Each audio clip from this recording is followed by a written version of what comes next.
Hey guys, what up? Total Control 871. It has been absolutely ages since I have done any kind of homelessness coverage. So tonight I came across a rather visceral episode of Tucker Carlson, and tonight I am going to be taking my newly adopted GOP across my knee and giving them a thorough thrashing. Uh, like the Lord says, he chastises those whom he loves. Um, let's give a quick listen to maybe the first minute of Tucker's misguided belief about homeless people. Good evening and welcome to Tucker Carlson Tonight. We want to begin by noting something obvious because this is the obvious show. If you live in the United States, you may have noticed that many of our public spaces have become permanent homeless encampments. You see trash-filled tents blotting out what were once green and tidy public parks. You step over vagrants drooling unconscious on the steps of train stations on the way to work. You watch as junkies smoke meth without any embarrassment at all and then yell at pedestrians on the sidewalk, maybe at your children. Everywhere, at every intersection, there are beggars. It's what we used to imagine India was like, but this is not Calcutta. This is New York and San Francisco and Austin, Texas. So the question is, what happened? And the short answer is, our leaders did this. No matter what they tell you, homelessness is not an act of God. It's not the result of economic collapse in this country. America did not run out of housing. Instead, a determined group of well-funded ideologues decided to make it easier to live on the streets in this country while doing drugs. Therefore, many more people now live on the streets while doing drugs. See? Not complicated. In 2005, an unemployed alcoholic called Basil Humphrey enrolled in a rehab program in Boise, Idaho. When Humphrey refused to stop drinking, the rescue mission kicked him out. Those were the rules, and he spent months sleeping outside, as so many do. Eventually, local authorities ticketed him for camping on public property. That was the law. The story would have ended there, except that a huge corporate law firm in New York City called Latham & Watkins took an interest in the case on the other side of the country. Now, typically, Latham & Watkins represents Wall Street banks and prominent Democratic office holders. But the firm wanted to change vagrancy laws to increase homelessness. Why did they want that? We don't know. But the firm filed a lawsuit on Basil Humphrey's behalf against the city of Boise. That suit made it to the Ninth Circuit Court of Appeals. In 2018, the court declared that cities have no right to criminalize homelessness. In fact, the court ruled cities have an obligation to provide free housing to the homeless at public expense. The Supreme Court later upheld that ruling. The case was known as Martin versus Boise, and it had exactly the effect that Latham & Watkins intended. City officials across the country no longer had an obligation to protect the public and public spaces from drug addicts who decided to live in them. At the same time... Now, I make my comment here, and frankly, I could totally go off onto a censorship hypocrisy. Normally, when I start my comments with dislike and publicly make it known that I dislike the video, YouTube will censor the comment and take it down for no other reason. Like, I'll keep the body of the content, the comment, exactly the same, but just remove the dislike and the thumbs down, and YouTube will let the comment stand. But for whatever reason, now that I am chastising the right, YouTube doesn't have a problem with me utilizing the language that I do in my comment here. So let's read what it is that I excuse me. See, I was almost thinking I was going to get through this without coughing. See, Tucker, this is why the GOP is in a shit ton of trouble and facing civil war. You allowed your party to become so much of a good old boy club that it breeds its own destruction, i.e. Charlottesville riot. Now here we sit with endless mandates and alt-left tyranny far as the eye can see. I was homeless for 7 years and had a 28-year work history. I'm not a drunk or a junkie. I don't even have a criminal record, although that very well might soon change as I continue to fight the illegal mandates. You see, in the first part of Tucker's video here. It's 15 minutes. It's almost 16 minutes. I'm not going to play the whole thing for you. But one of the things that we heard him say is that there is no housing crisis. Basically, the gist of what he says in this entire 15-minute video is that if you live a good life and do everything right, then everything right will go your way. And that just simply is not the truth at all. Tucker, like so many people, it's not just his race that makes him myopic and oblivious. It's just simply his class, his status. Because quite frankly, there's plenty of Latinos and Asians and blacks that are just as oblivious and myopic as he is. Let's take a look at the next part of my comment here. I don't believe in white privilege. It might be more accurate to say white preference. The difference is preference doesn't imply being born with a silver spoon in your mouth, and that is true. Just because you're white and born white, it's not a golden ticket to success, as I try to explain here. But it does acknowledge being born white in America does come with certain advantages. Again, this is something that white people like Tucker doesn't even have to be as rich as Tucker is. It is just something that white people will never truly grasp and understand until they do wake up in a black person's body. There might be a couple of movies about it already. Maybe some comical oriented movies like that. But maybe because they are a comedy, people laugh it off. White and black people laugh it off and think nothing of it. We've seen the reverse. We've seen when black people take on a white person's disguise, and so because I would end up speaking volumes and still not adequately explain it. Unless you are black, you will never ever truly understand the difference in how you're treated. Now again, I say, it's not a golden ticket, but I say it here, as evidenced by the numerous white people, the homeless white people that are in your video. Being born white is no guarantee to success in life, and you can still self-sabotage, I also agree affirmative action could very well be the undoing of this nation if the current communist plot isn't successful. But come on! Are you seriously telling me professions dominated by white men aren't made that way through nepotism and the good old boy mentality?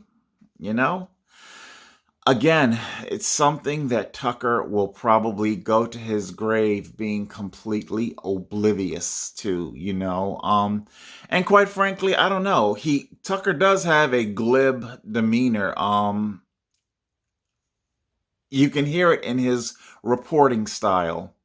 Oh well, so what? It's not my problem. Too bad. It's not my problem. Too bad. But you see, that's why I'm making this episode tonight, in conjunction with the communist takeover of America. Tucker, it is your problem. Do you not see how it has come to your shores, washed ashore? Okay, when you took your experimental injections, hello, you're on Fox. They've got a mandate. Okay? They've got their mandate.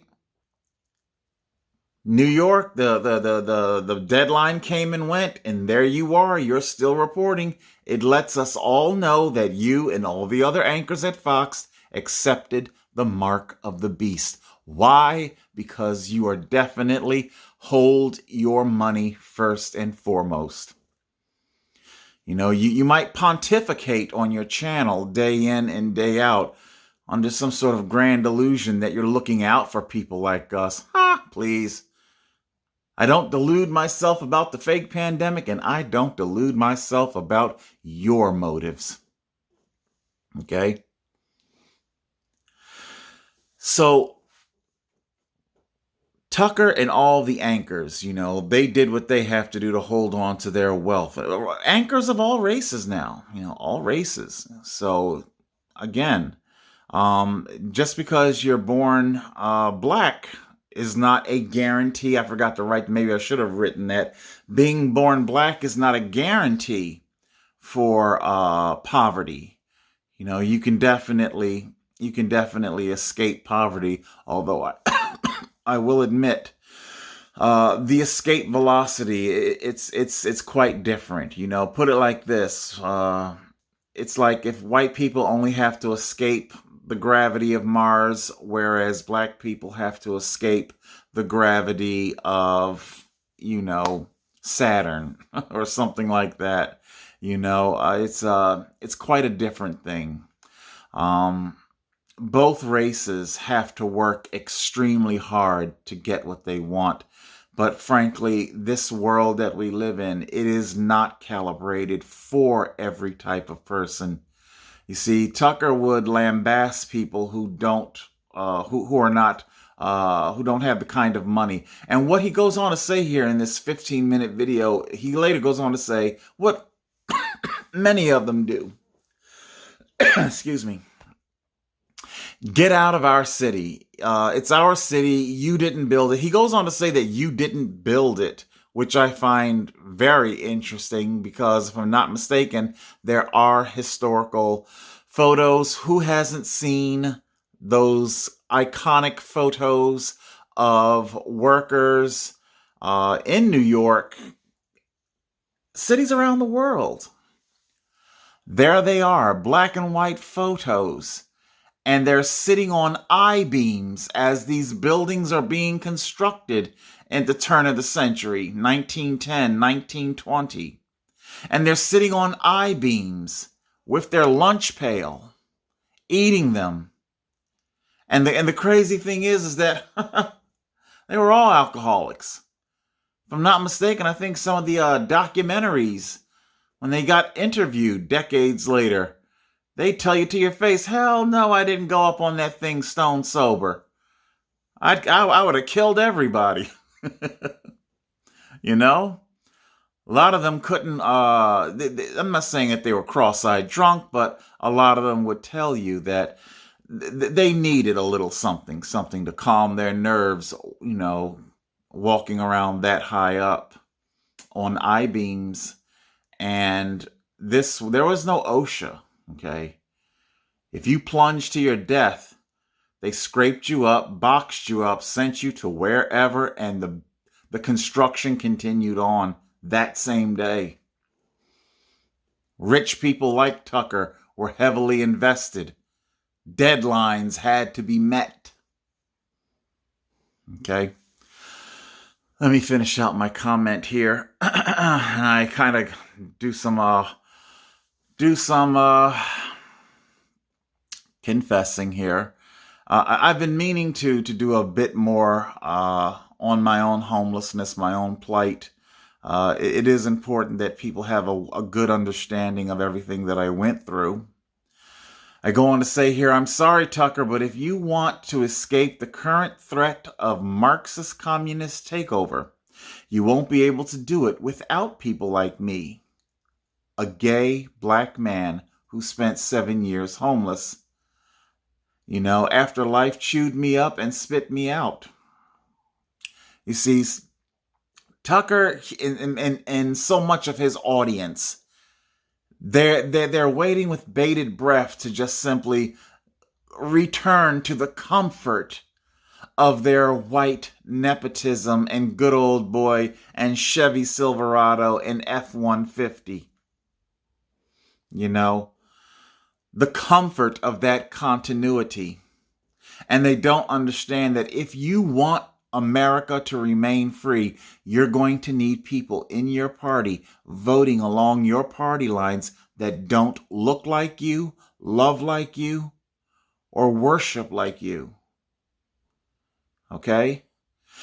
There's a reason why 99.9% of the animals on Earth went extinct tens of millions of years ago, with only a few surviving to repopulate. You must adapt if you want to survive. Your party can't continue to look like you and only you. All right, let's go on here. I wish I could report coming through all those years innocent and clean, but the harsh reality is I broke laws and did things I'm not proud of to put dinner on the table inside my tent. You know, he seems to cast so much judgment down on people who live in tents, you know, but we do what we have to do. And, you know, I'm sorry, but, you know, and while I am saying this, I have no idea how many of the people who watch my channel made its way over to BitChute. I'll be uploading this onto the Total Control YouTube channel. Will it survive? Probably. Who are we kidding? You know, this is the kind of porn Susan, she jerks off to this kind of stuff, right, Susan? You love this kind of left-wing stuff. See, it's a pity, though. Susan at YouTube and the Dorseys and the Zucks and everybody and the Zuckerberg, they still haven't learned that lesson that my grandmommy, Lord rest her soul, taught me oh so many decades ago. She was a church organist for many, many years. She used to say to me, baby, if you want the music to sound right, you got to play the black and the white keys. If we want America to function right, then it can't just simply be all right wing or all left wing. Okay? You got to play the black and the white keys. What do I say here? I go on to say, but the harsh reality is I broke laws and did things I'm not proud of to put dinner on the table inside my tent.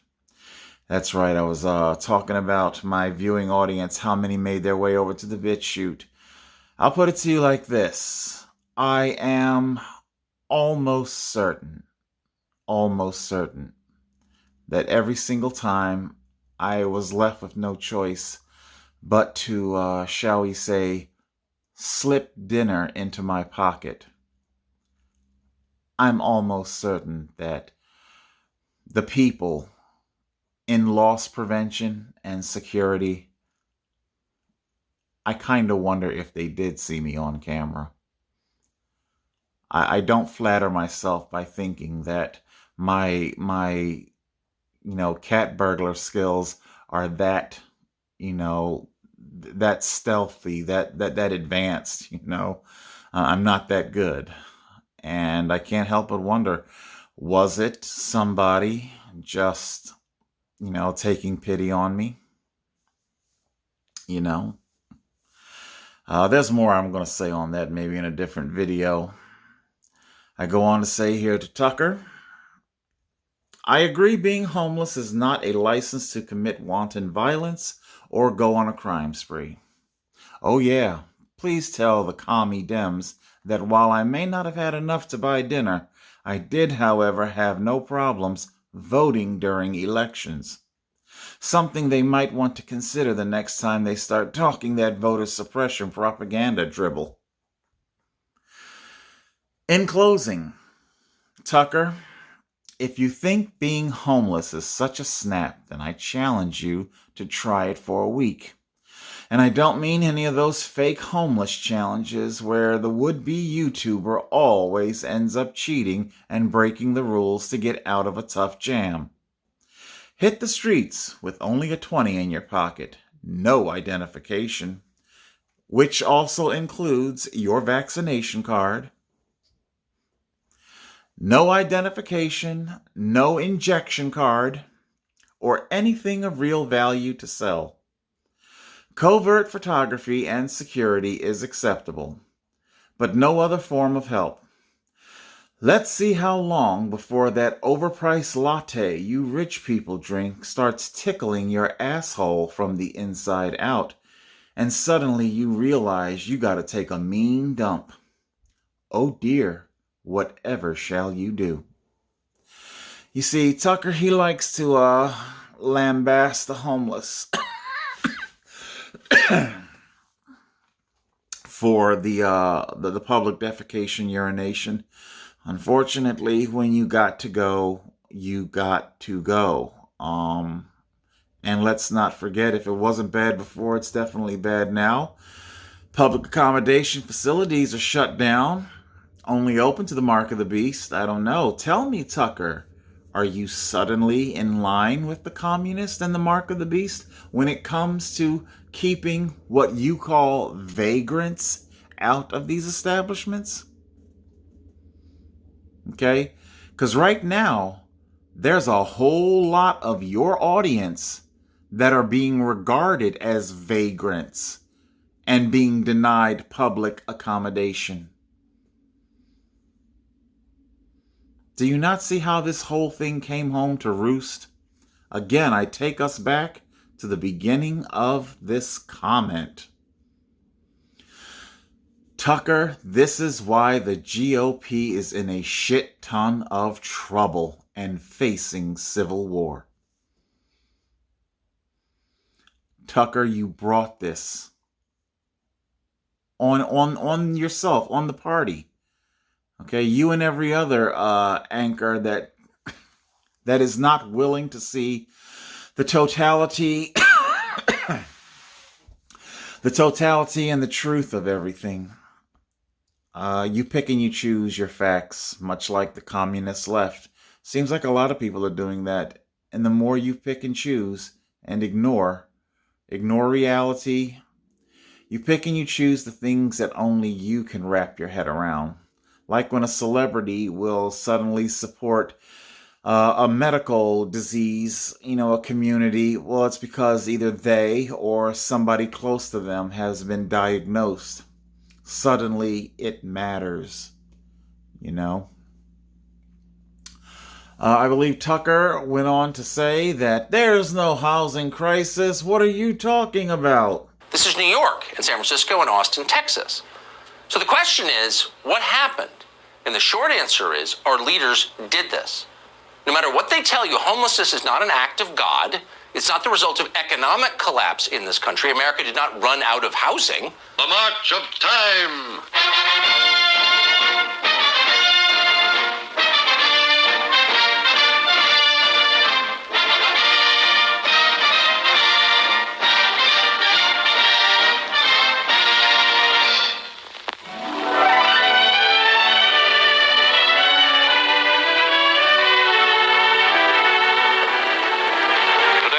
Time is in Levittown, Pennsylvania, where a city is being born.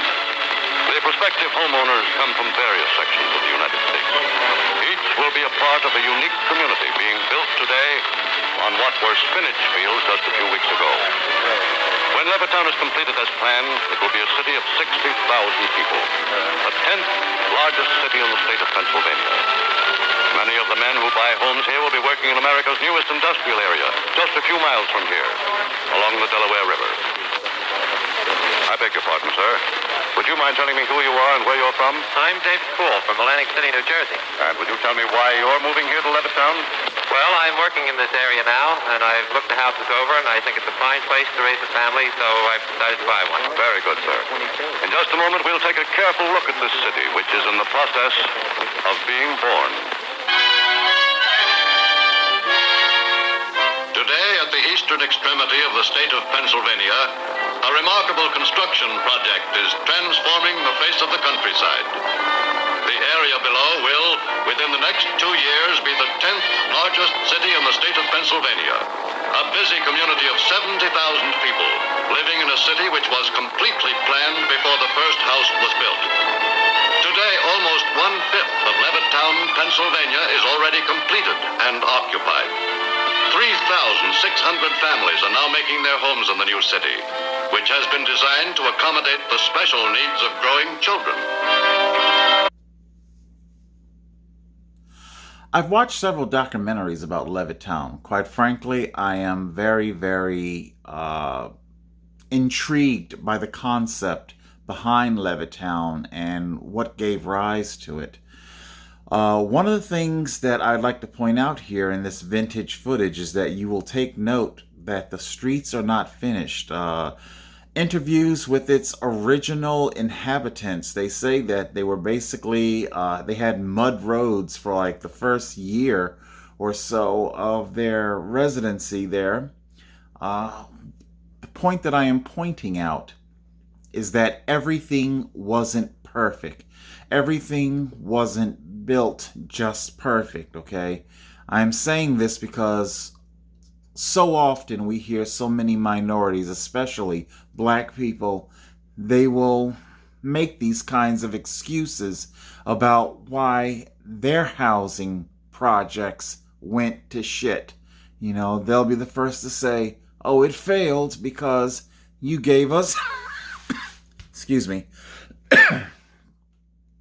it failed because you gave us dirt roads. You gave us dirt roads to live on, yet here we see white people with their dirt roads. Here we saw this program, this government, joint venture, government and private venture, giving people the starting blocks. It didn't give them everything. It gave them the starting blocks of life. Okay? And the construction companies are much more apt and keen to finish a residence, to finish your neighborhood off, basically, if you are taking care of it. You know, are your children running wild? You know, give them a reason to want to finish it.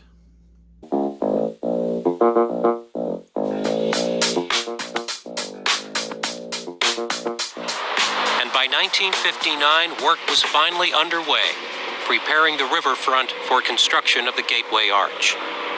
But the decade would also bring the city something that would become a lasting symbol of misjudgment and failure, the Pruitt-Igoe housing project. And yet it too was the product of the same confidence and spirit of progress. And we were very proud of those buildings when we built them. And when we saw people moving out of buildings that were rat infested and those families were moving into these new buildings, I was very, very happy for them.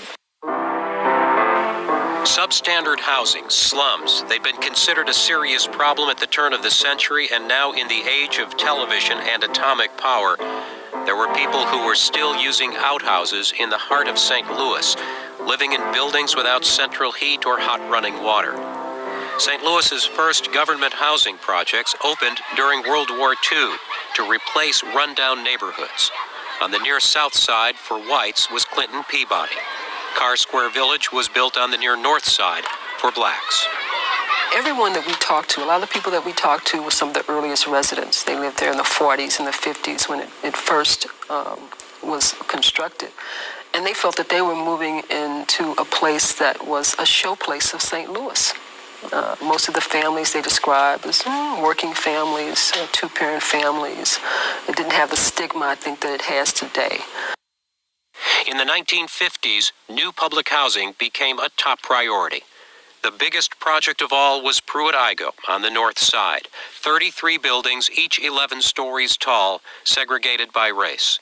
Architects praised their modern design, but others worried about concentrating so many poor families into one area. When the buildings were integrated, most of the whites moved out, and many of the poor who were supposed to use this as just the first step out of poverty never got any further. The maintenance and management and crime problems at Pruitt-Igoe would become so great that 20 years later, housing officials simply gave up.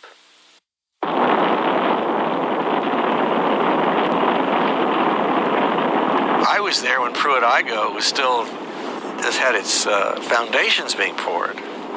You know, and I think I put it in one of my movies. This is the future for St. Louis. Look what we're doing. No one could pretend that public housing would solve all the problems of people inside. But at least the buildings would not mock their poverty or corrupt their hopes. In their own way, the American people built a revolution and expressed the determination that whatever its income, the next generation would not grow up in a slum. Pruitt-Igoe. I am just as equally, I guess you could say, obsessed with this housing project as I am with Levittown. They were both constructed right around the same time, maybe only a couple of years apart, and I find the whole thing extremely fascinating. I can't help but wonder, was the government conducting some sort of a grand experiment? We've seen how black people struggle with poverty decades prior, and I'm sure the government was monitoring white people's poverty. Again, I say, just because you're white doesn't mean that you're born into a life of privilege. Preference at best. And quite frankly, that preference isn't always guaranteed to you, but it is there. So here we have both Levittown and Igoe Pruitt. Pruitt-Igoe, should I say. The excuses were endless with the failure of Pruitt-Igoe. Oh my God, they look like cell blocks. They look like this. It looks like a prison. It's a concrete bunker. You know, I've seen, I think because I emptied so much of my gallery, cleaning out old footage and things like that. I went online and I checked out the interior of these floor plan layouts. They were fine. It was just a simple, 1 or maybe 2 bedroom apartment. True, nothing lavish, but hey, you don't need nothing lavish. Hell, my little tiny home here that I have, it's nothing lavish, but it suits my needs. And there's no real excuse here as to why this project failed so epically. We heard them talk about maintenance issues. I will agree. That might be a valid thing because given who runs it, you see. I mean, hell, we just like with the Florida condo collapse.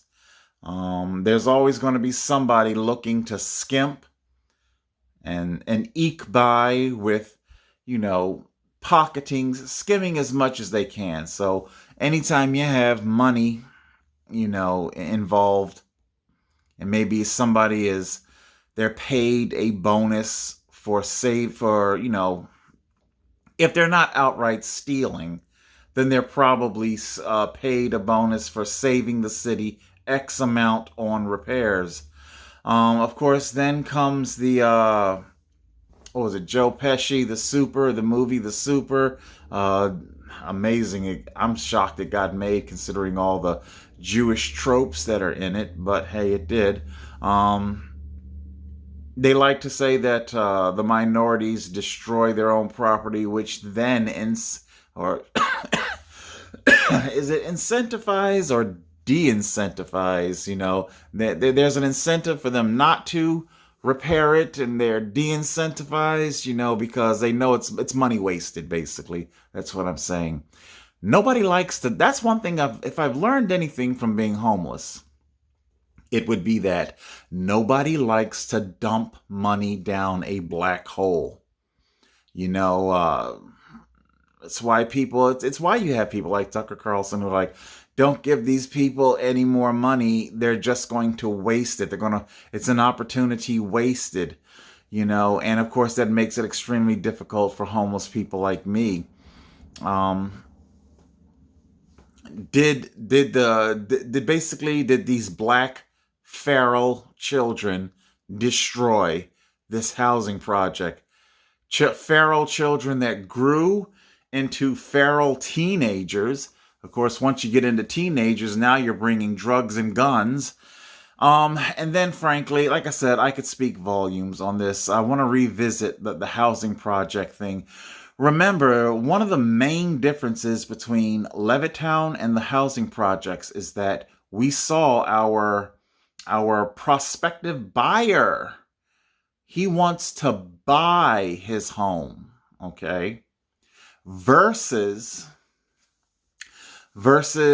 renting one of these apartments. I did the math too, by the way. The original Levittown mortgage was brace yourself. Their original mortgage was between $60 and $80 a month. Wow, right? $60 and $80 a month. The rents on these apartments were, I think they were lower than that, but I think they're maybe like $40 or $50 a month. But you get my point. The difference here is that the Levittown homeowners had equity. It's something that they owned. It's something that they can take care of. Will you take care of it? Or will you make endless excuses? Our streets aren't finished. The roads are made of mud. Our children are walking on muddy streets. Oh my God. This is awful. These white people didn't make those excuses. Okay. And here we saw where the minorities, they were making their excuses. Although in minorities' defense, it is true, building managements have indeed been notorious for skimping and creating extremely dangerous conditions. So, like I say, it's not as cut and dry as Tucker Carlson would have you believe it is. It is a mixture. It's a tangled knot mess. Tangled knots. Some of the knots are knots of truth. Some are knots of lies. Knots of excuses. So, these black minorities, they got themselves caught up into a world of excuses and corporate greed. So much so to the point that they just simply, it makes me wonder, were the residents of Pruitt-Igoe set up to fail? Was this deliberately crafted and engineered for the express purpose of giving the corporate housing market their go-to excuse? We've tried the projects. We've tried public housing. It fails. Because I've definitely come across this argument numerous times in my advocacy for homelessness.